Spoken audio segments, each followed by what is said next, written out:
ओडिशा के बोलांगीर में राहुल गांधी ने एक जनसभा को संबोधित किया और कहा कि हमारे घोषणा पत्र में क्रांतिकारी फैसले लिए गए हैं। गरीब, दलित और पिछड़ों की कोई भागीदारी नहीं है। जाति जनगणना से गरीबों को भागीदारी का पता चलेगा।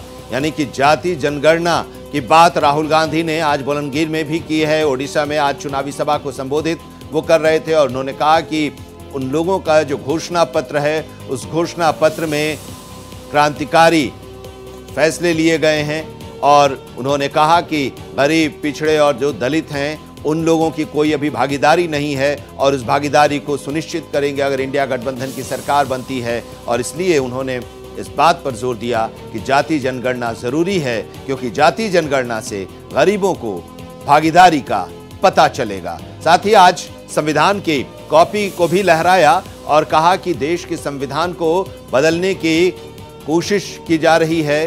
देश के संविधान को खतरा है, लोकतंत्र को खतरा है और इसको लेकर उन्होंने भारतीय जनता पार्टी और नरेंद्र मोदी की सरकार की आलोचना की और उन्होंने कहा कि जो दबे कुचले लोग हैं, गरीब, पिछड़े और दलित जो हैं, उन लोगों की भागीदारी को सुनिश्चित कराना ही इंडिया गठबंधन की पहली प्राथमिकता होगी और इसलिए जाति जनगणना जरूरी है, क्योंकि गरीबों को भागीदारी का पता चलेगा।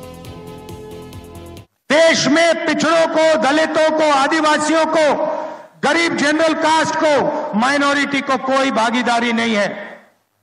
आप सिर्फ अपने जेब से जीएसटी का पैसा देते हो, उसके बाद आपका पैसा ये लोग इस्तेमाल करते हैं, 2-3% लोग इस्तेमाल करते हैं। ये बदलना है भाइयों और बहनों।